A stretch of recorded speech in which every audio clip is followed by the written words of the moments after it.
Hello students, welcome back to our channel NEET Mantra. I am Prince Sharma, your biology faculty and mentor.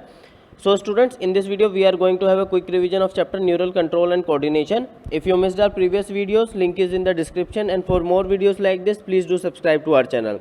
So first we gonna understand the term coordination. What is coordination? A process through which two or more organs interact and complement the function of one another. तो coordination एक process है जिसमें दो या उससे ज़्यादा organ आपस में इंटरैक्ट करते हैं और एक दूसरे के फंक्शन को बेटर बनाते हैं, कॉम्प्लीमेंट करते हैं, जिससे वो बेटर परफॉर्म कर सकें. ओके, तो इस कोऑर्डिनेशन के लिए we have two systems, one is nervous system and other is endocrine system, and combinedly they are known as integrative system. Nervous system is comparatively fast than endocrine system, but nervous system is short time. The effect of nervous system is short lived. तो जो भी effect nervous system देगा उसका जो time है वो बहुत ही कम रहेगा, पर एंडोक्राइन सिस्टम का जो इफेक्ट है वो लॉन्ग लास्टिंग रहता है. उसके बाद nervous system give point two point response and endocrine system give widespread response. So what does point to point response means nervous system is highly specific comparative to endocrine system. Endocrine system is relatively lesser specific than nervous system. So first we are going to study nervous system. Nervous system is composed of neurons. In lower organisms like hydra, network of neuron is present, and in insect, brain, ganglia and neural tissue is present. The brain of insects is not highly developed as in humans. We divide human nervous system or human neural system into two types. One is central nervous system and other is peripheral nervous system. Central nervous system is further divided into brain and spinal cord, and peripheral nervous system is further divided into autonomous nervous system and somatic nervous system. Then autonomic nervous system is again further divided into sympathetic and parasympathetic. One by one we look the function of all these type of nervous system. So first we look at two type of nerve fiber of peripheral nervous system. One is afferent fiber and other is efferent fiber. So afferent fiber function is to carry impulse from tissue or organ to central nervous system. So basically afferent fiber जो होते हैं वो किसी भी tissue और organ से impulse या information central nervous system तक पहुंचाते हैं. And efferent fibers they transmit or carry impulse from central nervous system to tissue और organ. तो सेंट्रल नर्वस सिस्टम से जो इन्फॉर्मेशन मिलती है या इम्पल्स मिलती है वो कौन कैरी करता है, ऑर्गन या टिश्यू तक, efferent fibers. Next we look at sympathetic nervous system. Sympathetic nervous system only works during the time of any kind of emergency. And parasympathetic nervous system normally works in normally condition. जैसे आप normally relax होकर बैठे हैं तो इस वक्त आपका parasympathetic nervous system dominant है, वो वर्क कर रहा है. सिंपैथेटिक नर्वस सिस्टम आपका सिर्फ इमरजेंसी के टाइम पे क्या है, वर्क करता है. जैसे फॉर एग्जांपल आपके पीछे कुत्ता पड़ गया तो वो एक इमरजेंसी सिचुएशन है कि आपको भागना है, उससे बचना है, तो उस वक्त आपका सिंपैथेटिक नर्वस सिस्टम वर्क करेगा. Now we look at the structure of neuron. The diagram is given in NCERT, but I am going to explain it. It is the structural and functional unit of nervous system. It is composed of three things: cell body, dendrites, axon. Nasal granules are present in both cell body and dendrite. Nasal granules are just ribosomes which are there for protein synthesis. At the distal end of axon there is a bulb like structure present known as synaptic node, and it contains neurotransmitter.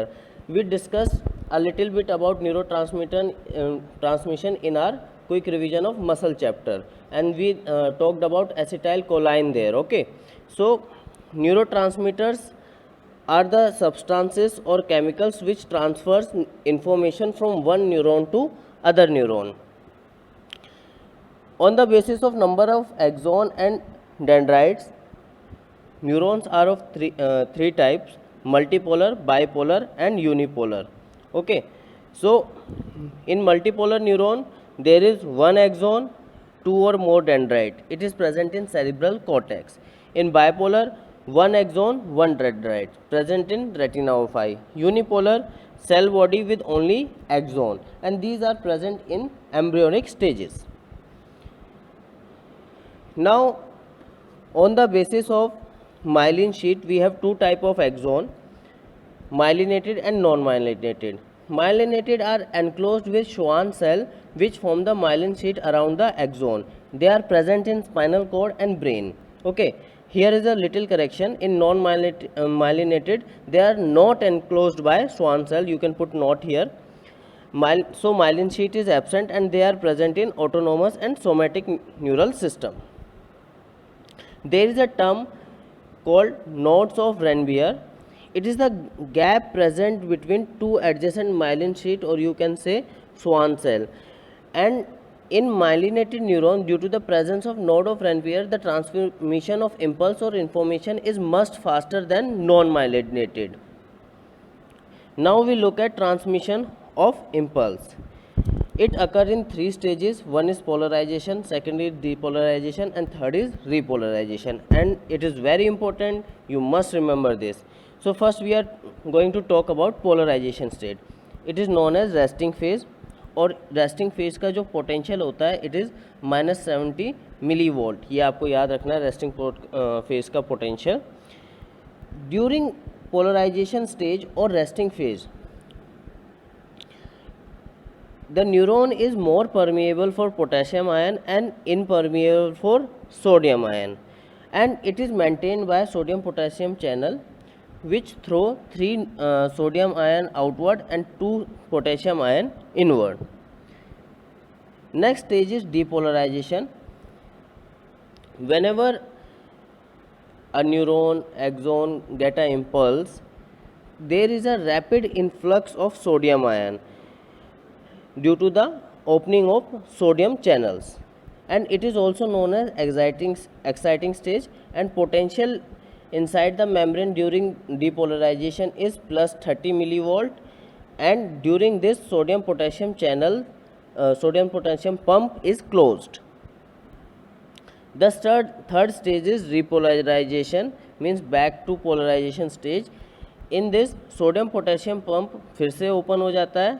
Okay, due to the opening of K plus channel, K plus come out and it makes cell again negative from the inside. तो starting में जो cell अंदर से already क्या है negative था, वो फिर से क्या हो जाता है नेगेटिव हो जाता है, क्योंकि पोटेशियम आयन बाहर आ जाते हैं एंड सोडियम चैनल क्या हो जाते हैं क्लोज हो जाते हैं.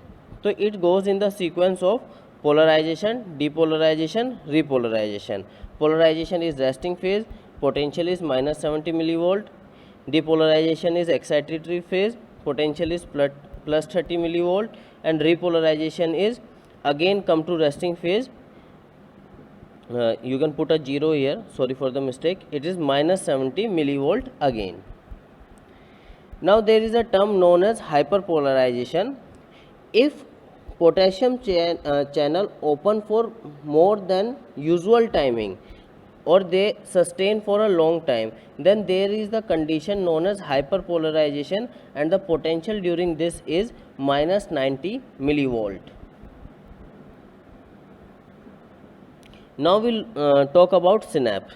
Synapse is the junction between two neurons where impulse passes their information. Synapse एक जंक्शन है, दो न्यूरॉन के बीच में एक जो जंक्शन है जहाँ से वो इन्फॉर्मेशन का आदान प्रदान करते हैं, एक्सचेंज करते हैं इन्फॉर्मेशन का, उसको सिनेप्स बोला जाता है.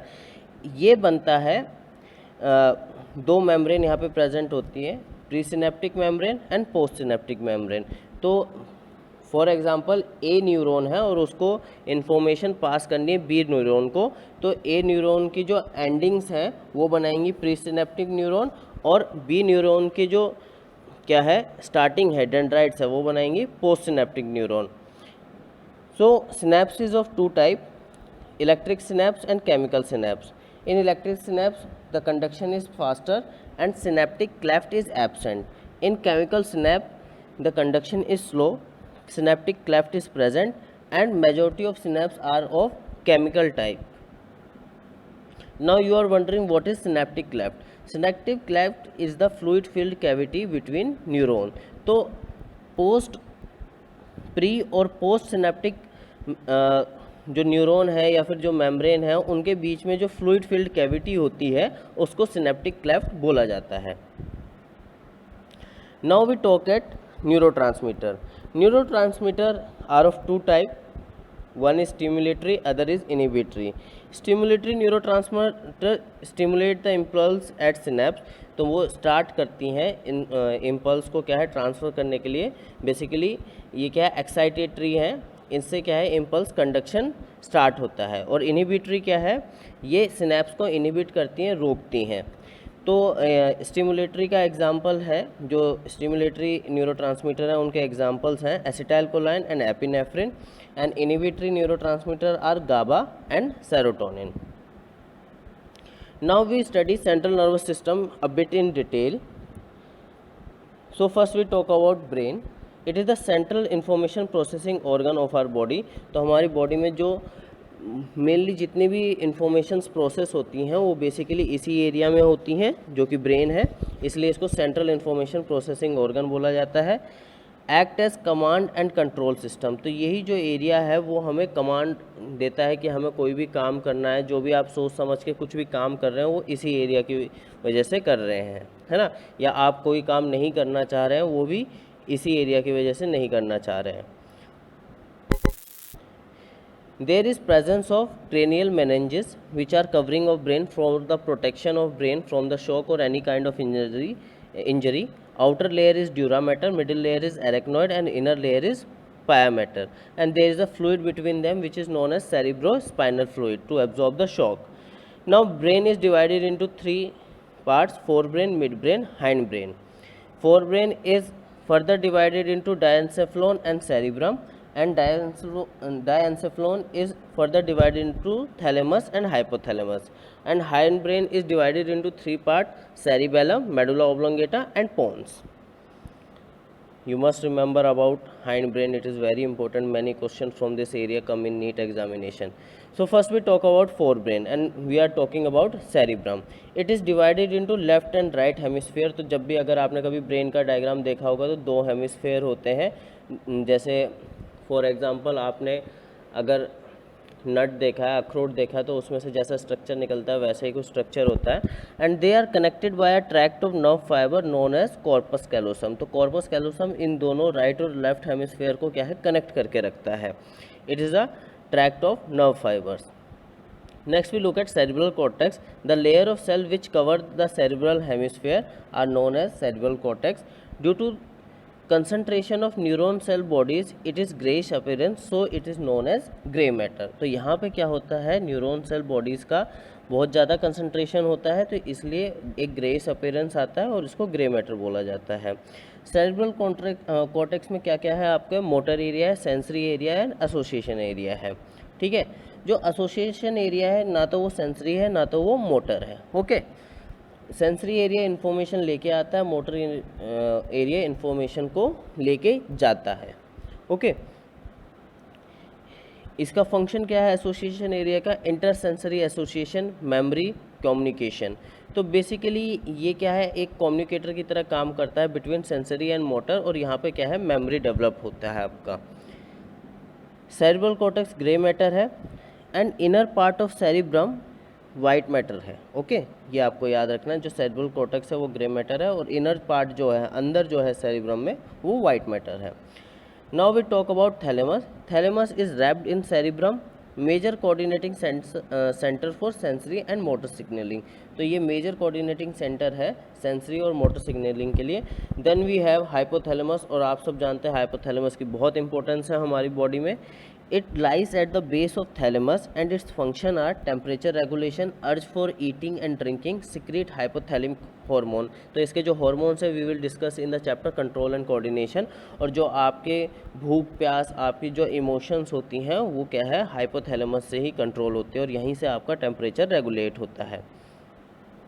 Next we have limbic system. It constitutes amygdala, hippocampus and inner part of cerebral hemisphere.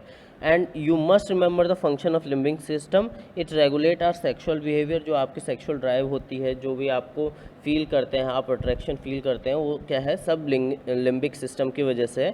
Expression of pleasure, आप खुश होते हैं, आपको एक्साइटमेंट होता है, आपको डर लगता है, आप मोटिवेटेड फील करते हैं। तो अगर आपका लिम्बिक सिस्टम बहुत अच्छे से वर्क कर रहा है तो आप बहुत मोटिवेटेड फील करेंगे अपने गोल के लिए कि जो नीट 2020 है, तो बेसिकली वो यहीं से आता है आपके।